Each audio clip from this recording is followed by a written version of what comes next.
Hey, this is Stacia, and I thought today I would share with you a tournament game that I recently played at the Greater Cleveland Chess Center in Brecksville, Ohio. This was a Friday night quads, and in round three, I was actually down two games. I had played a really good first game where I was winning and lost on time. Second game, probably was doing fine, then blundered in time pressure. So coming into round three, I was like, okay, I can't just lose on time every game. That's how I fall back to 1600. So let's try to do something different. So I'm going to show you this game and how it went. So I had never played this opponent before. His name is Ting. People call him Ting. And okay, so I just met him. He went e4, I went e5. I was very curious what he would do in the opening. He went knight to f3. I go knight c6, and we have a very common opening. And he goes knight c3. I've been telling my students not to do this. I mean, really, it's an okay move. I just feel that bishop c4 is like, I don't know, a little more flexible and a little safer. You can castle easier. It also is a little more aggressive. So, but knight c3 is fine. It's just that you block your c pawn with this move. Not my personal preference, but of course it's fine.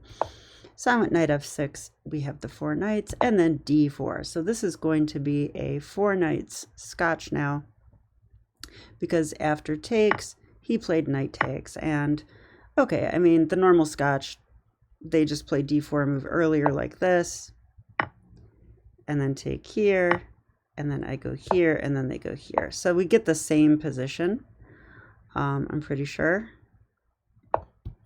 Yeah, same position. I'll click back to the other one. Yep. Okay, yeah, same position. And okay, so I've had this lots of times. So I went bishop b4. I'm just going to pin that knight. Nice thing about this move is that white can't play the natural looking bishop d2 because they hang a piece. So since they can't do that, they usually capture on c6. That is what my opponent did. Now, of course, we don't want to take with this pawn, allowing the queen trade. This doesn't seem like a good idea at all. So instead of that, we take with the b pawn.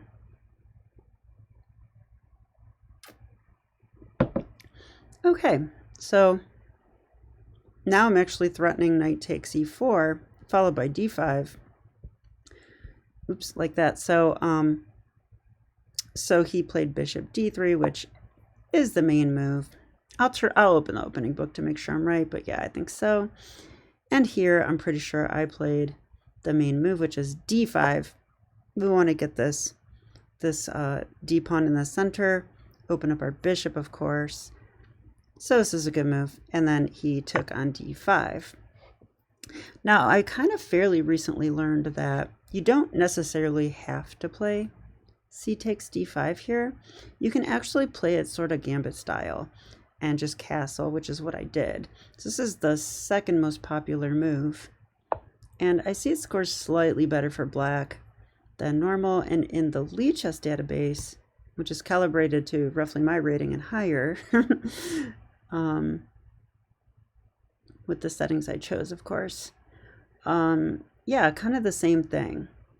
Yeah, it's like way less common to play this, but I mean, it's the second move, so it's not like it's uncommon or anything. It's just way less common than the main move. You can play this sort of gambit style, and if white doesn't know what they're doing, they could get in trouble. Like my opponent castled, which I felt was correct. But if they just start taking pawns like this, I mean, I don't know, like rookie 8 check, like they're not going to castle now?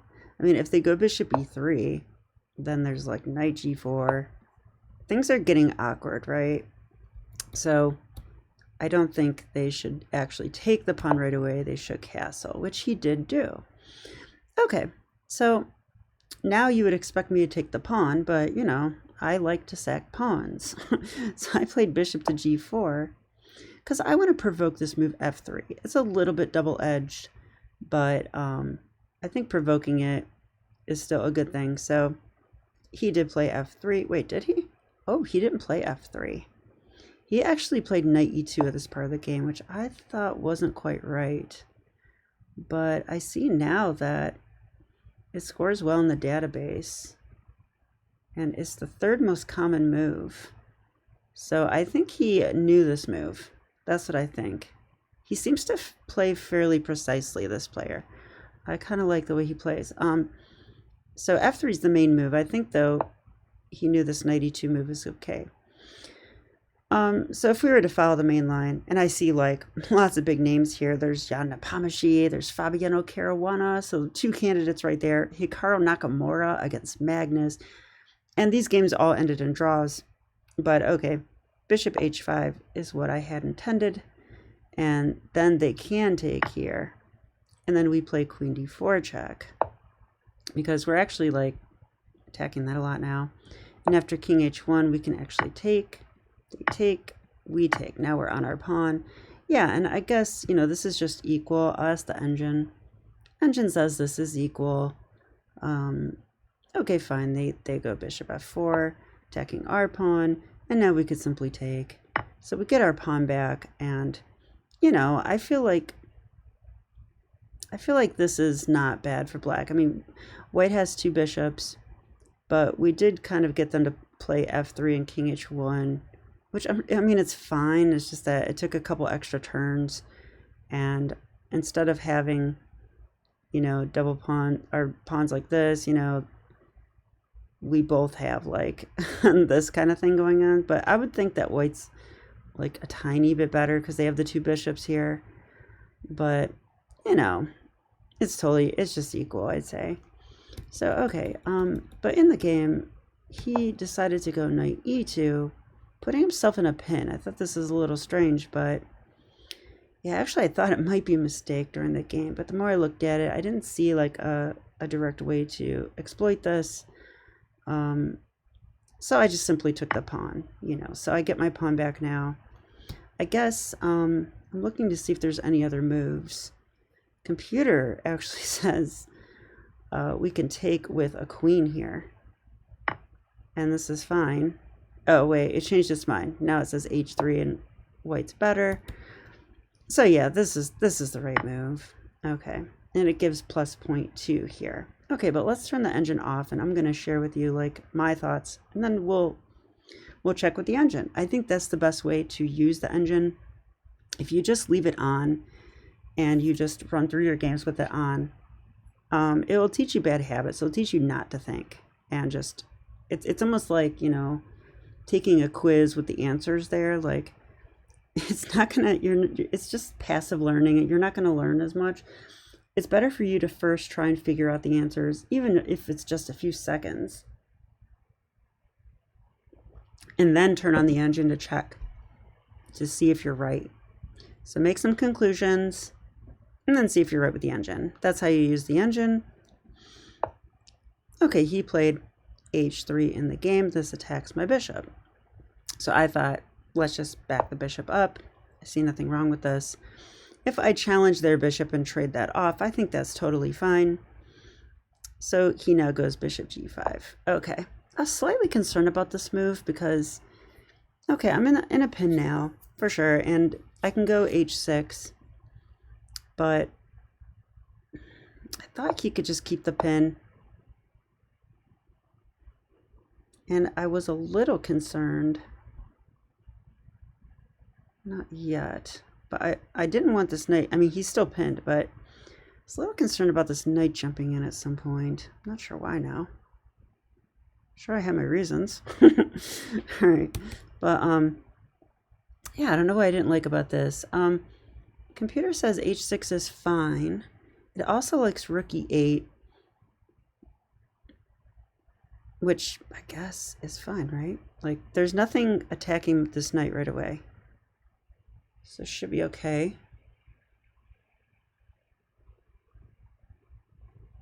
Yeah, this is fine. Okay. But what I chose to do was play bishop to e7. So I thought this was a good move because These pawns are going to kick out my bishop anyway. I mean, I'm not sure I want to let them expand. You know, like you do this kind of thing, you let them expand.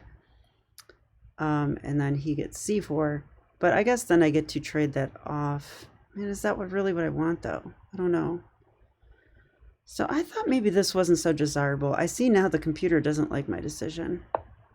It says that he should go queen d2. He went queen c1 in the game. But queen d2...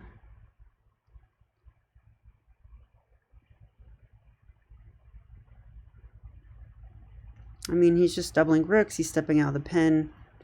Maybe queen d2 is a little better than queen c1 because queen c1 does get in the way of the rook. So that could be why. But okay, queen c1 in the game. And then c5 is what I played. To me, it's pretty logical. I want to push these pawns. I don't want my pawn to stay backwards and weak. I want to get these guys going. And yeah, like what if I even do this and then this and that? I think I'd be pretty happy. So this move c5 made a lot of sense to me. The engine says no, I should just go bishop takes e2. Wow, is one of the main moves, and bishop g6. Okay, I don't know why I'm taking that knight, but maybe we'll find out. This is also an option, but I thought he would probably take. Okay, and then I can go. Oh, then he should go c4. Okay, interesting. So I went c5 in the game. He went c4. So I went d4. To me, this makes sense. Now I have a passed pawn. So I like that. But this pawn is backwards and weak. It's just that I felt he can't really attack it that easily, but maybe he can do this kind of thing. I could try to play a5. I don't know. I thought this was fine. Turns out it is fine.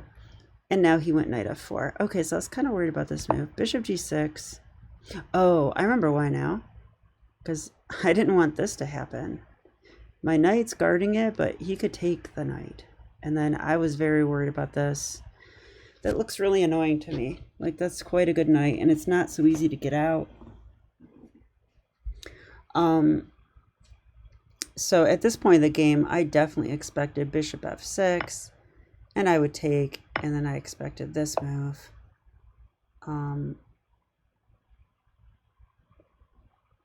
Oh, he can't do this, though, because I would take the bishop, so he would have to trade this first. But he could definitely do this, right? Nothing wrong with this. And I thought this is not great for me. I see the engine says it's equal now. Okay, I guess so. Yeah, it just wants me to go like a5 and just play chess, I guess. So I can live with the knight here. I just didn't think that would be good, but okay. In the game, he took my bishop, so he's going for the two bishop advantage, which is a little different. But okay, he has two bishops. But I have this passed pawn, so I felt I'm at least equal, and the computer agrees. Computer's going back off. Rook e1, rook e8, queen c2. Okay, I gotta be a little careful. He might decide to play bishop takes at some point. And he could even take here. Like if I move this bishop, he could take here and then get check. Just have to kind of keep my eye on that. I don't think it's anything yet. Queen d6. Connecting my pieces. And rook e2. Yeah, this part of the game got uncomfortable. So as you can see though, I decided not to spend a lot of time on my moves and just play a little more intuitively. So I was actually up on time here, 16 minutes to 13 minutes.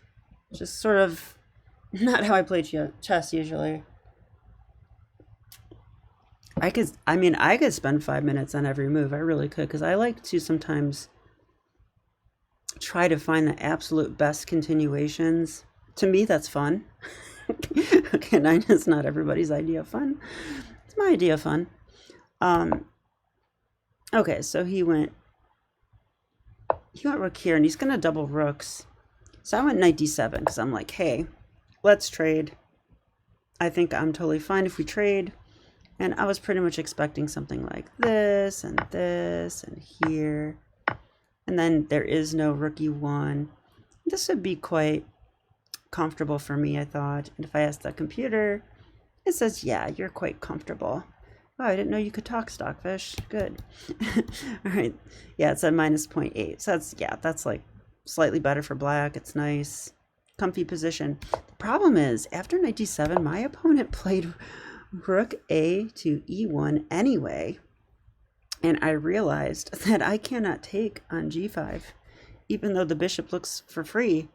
If I take it, I basically just lose the game, right? So this is not good. We can't allow that. That just loses material.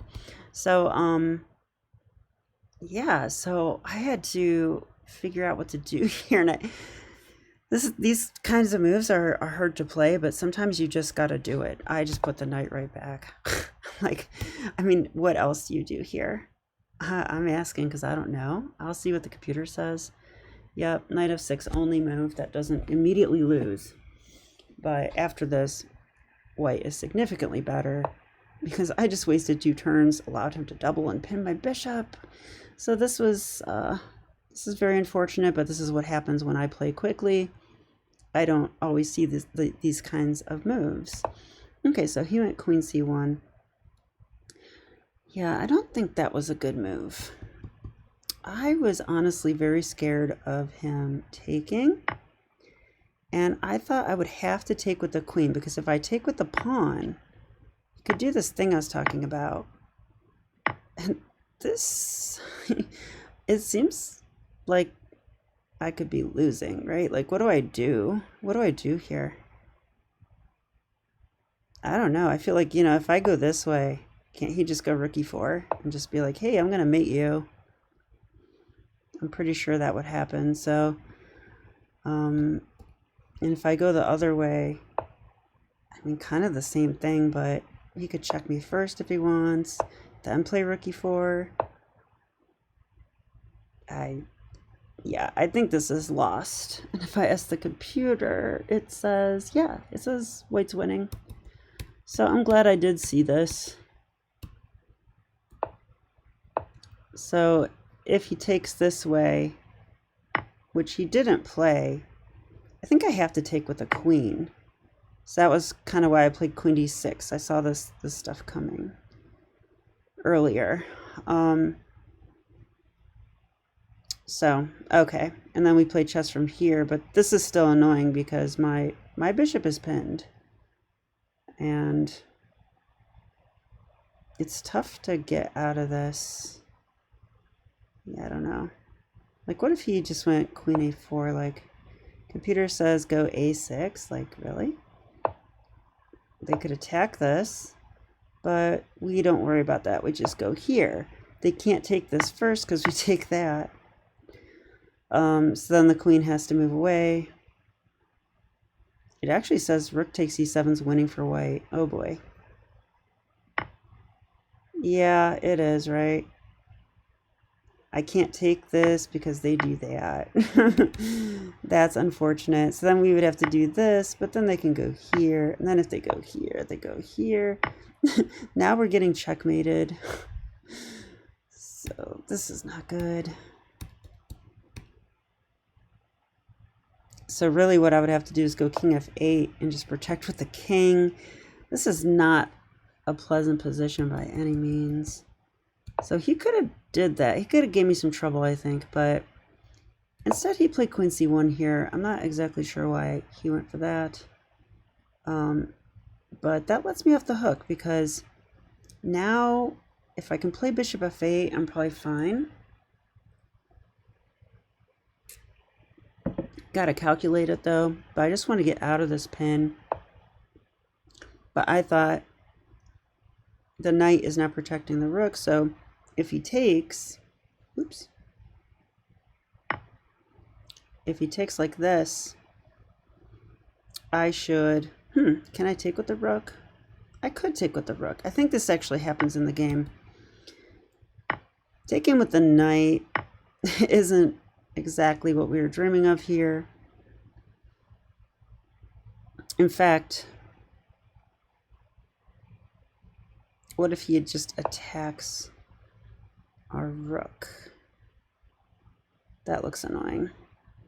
And then I have to go here. Okay, attack me some more. I can't go there. If I go here, then he goes kind of following the engine line. Oh, skewer? Wow.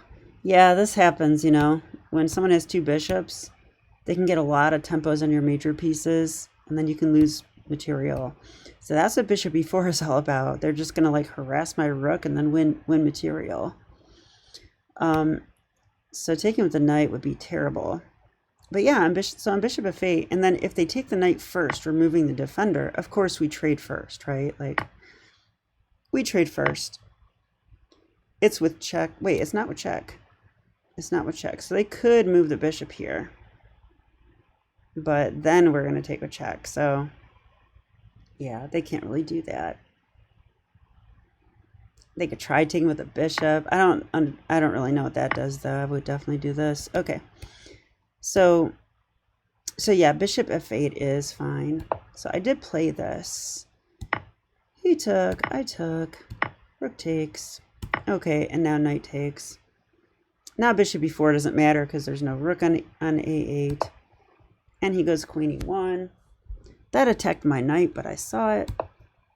So I just moved it away. So I feel like he sort of had this nice position and he sort of misplayed it. And now we're both getting low on time. So this is where I lost my other games when I got low on time, except I have slightly more time than my opponent. So that's good, right? So he goes queen e4. I go knight e6. I'm attacking the bishop. He moved it away. I went queen b6. I'm just poking and prodding. He goes b3. I go a5. Sometimes this isn't always a good idea, but sometimes it's a good idea to sack a pawn just to separate the pawns and make them easier targets. So I was thinking about doing that, wasn't totally sold on it. He dropped back and okay, I guess I was sold on it because I did it. Okay, so he took, it was a free pawn, but is it free? Because I come in like this. Computer says it is. Okay, bishop b1, protecting his pawn. I went bishop d6. I like moves like this that take away the only left breathing square from the king, so maybe I can get a back rank checkmate. He at least has to worry about it. So he goes a5. He's going to try to make a queen. I was like, no, I don't want you to do that. So that stops a6. He comes in. Now, I don't think I want to trade queens here, right? Like, he's actually up a pawn, and it's a good pawn. So I don't think we want to do that. So I just went queen a4. He played a3. And now bishop c7 attacks that pawn.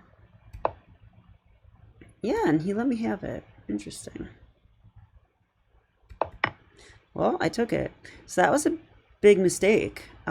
He didn't have to let me have this so easy. Where did he? Let's see. Yeah, he could play queen c2. Now, if I want to win that pawn, how do I do it? I'm not so sure. Oh, I could win this pawn, though. Right? I could win this pawn. But then maybe this move? So I'm running out of squares. I probably actually have to trade now. There's no square for the queen anymore. Stupid bishops. So I would have to trade. I think this is better chances for him now, especially with this thing. Yeah, I've got this, but he's got two bishops and a king that could probably stop that without too much trouble. And knights are not good at stopping rook pawns. This could get very problematic. I would want to be white here. So I think that would have been a better approach. Instead, he just let me do this and we traded bishops, but kept queens. Okay, this is good for me because now he doesn't have the 2 bishop advantage anymore. And even though he has this passed pawn, it's weak. And I have this passed pawn. And okay, knights are sometimes better in time pressure, you know, like from a practical perspective. Just because they're trickier, so, okay. And I managed to keep my time advantage, so it's 1 minute, 44 seconds to 42 seconds, so I'm a full minute up. He goes g3, queen a4, attack the bishop, he protected it, but I get a pawn. So that was actually a fork, wasn't it? Yeah, it was actually a fork.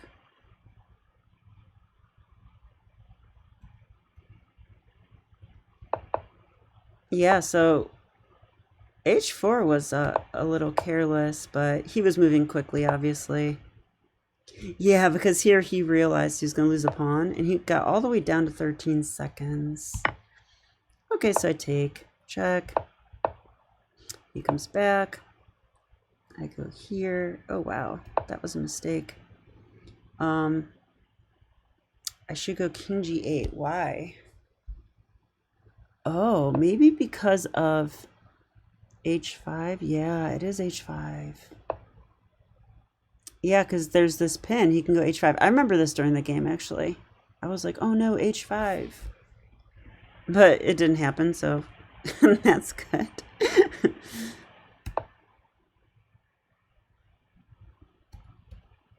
Oh, this did happen. Oh, I planned knight f8. Okay, I'm not somebody that likes to put my knight down on f8, but hey, it does protect. So this happened. King g2, queen d2. Okay, yeah, he's just low on time. He's got 12 seconds. He's like, oh, I better trade queens. Like, okay, but probably not the best decision because I've got a pass pawn. I'm up a pawn, so this is good for me. And we'll just kind of click through some moves here. To me, this is just almost winning. I mean, I thought it was winning.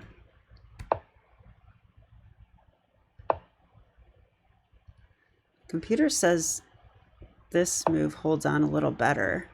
I can see why, because these light squares can be attacked by the bishop. So I feel like he could go king g3 and like, that's kind of scary, right? He's threatening like checkmate. Yeah, I get mated. Do I just get mated? There's no way out of this. Wow, that's crazy. Okay, so I would have to go back. Hopefully I would see that. I think I would. So he could have played that a little tougher, but he played this way. Okay, attack the bishop and then play f6. I was just trying to keep the king out. To me, this was very practical way to play. The knight and the bishop are dominating each other. Probably the knight's dominating the bishop more than the bishop's dominating the knight, because the bishop has no moves whatsoever. They could go here, but then they're trading down and demoting their king. And that's probably winning. Like this, if we trade the pieces off, this is a winning endgame. Because, well, it's a king and pawn ending where I'm up a pawn. This king's going to be tied down to this guy, and then I can do something, I'm sure. Okay, so I did this. Is that a good move? It's actually not, according to the computer. The computer thinks I should go d3 immediately. Wow. Actually, I like this move. I think part of the idea is to go knight c2. That looks pretty annoying. Like, then they can't take or this, so we're really shutting out the bishop then. But if they move the bishop, I could push. It's complicated still, but yeah, I like this. Like, what if they just come like here? guess now I can go f5 because now if here, I think I can go king h5. Yeah, and this is going to be bad news. I'm actually infiltrating. Notice the bishop can't play like bishop c0 and check me here. Also, there's no king g3 because kings can't jump 2 squares. So there's no checkmate anymore. So I can just come in. So d3 is nice. d3 kind of ties down white's pieces. I didn't really see that. I played this. Okay, and then I thought this is totally fine because that bishop can barely do anything. Like all my pawns are in dark squares. That was my idea. Oh, cool. I see the computer. It thinks it's -7, which is what I thought. So he really should have played, it says he should play bishop f5 here. Wow. Okay. That's just one of those moves that you play because there is no other move. Like, what else do you do? He could do this too, I guess.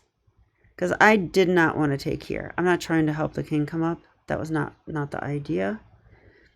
I was just trying to put my pawns on dark squares. So we do this. Okay, now I feel, you know, that king's not getting in. I can just kind of waltz over. So that's what I did. Yep, here comes my king. Here comes my knight. Got a pawn. Got another pawn. And okay, black wins. So I had 8 seconds. He had 4 seconds. And this is why playing on DGT boards is amazing, right? Like, we can see the whole game. I mean, I stopped notating like way back here. And usually I have to stop the video. Yeah, I'd have to stop the video like way back here. Like, I probably stopped notating like right here. And but DGT actually recorded all the moves correctly. So cool. So okay, well, I hope you guys enjoyed this. If you want to hang out for a second, I'm going to run the computer analysis now and see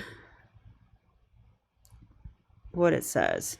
But I think the story of the game is that I played the opening pretty well, but so did he. Then I think like somewhere in the middle game I went wrong a little bit. Probably right when I allowed him to double rooks. Then I had a tough position, but he didn't play that correctly. He could have put way more pressure on me, but he didn't. And then after that, yeah, then after that, I outplayed him somehow. I think just in time pressure. So that's why this is the title of the video. It's like this is how you win.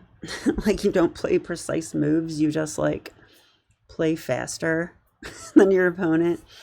Well, the sad truth is that in G30 rapid chess, that is definitely how it goes, at least in my experience. I mean, you still have to play pretty well, but you cannot treat it like a classical game because you will get in time pressure and lose.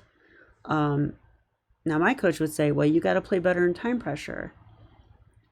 Okay, but yeah, I want to. I try to. But when my opponent has 10 minutes and I have 1 minute, like, that's just miserable. Like, why do I want to do that? Like, why am I doing that to myself? And then people target me. They purposely play fast moves that are not the best. Wait till I'm in time pressure and then I lose, right? So the reason I'm saying this is because game 1, I played like a classical game and I like really played well and outplayed like a very strong player. I was up like a full rook, I think, at least the exchange, but I think maybe even a whole rook. And I was completely winning, but then I flagged, right?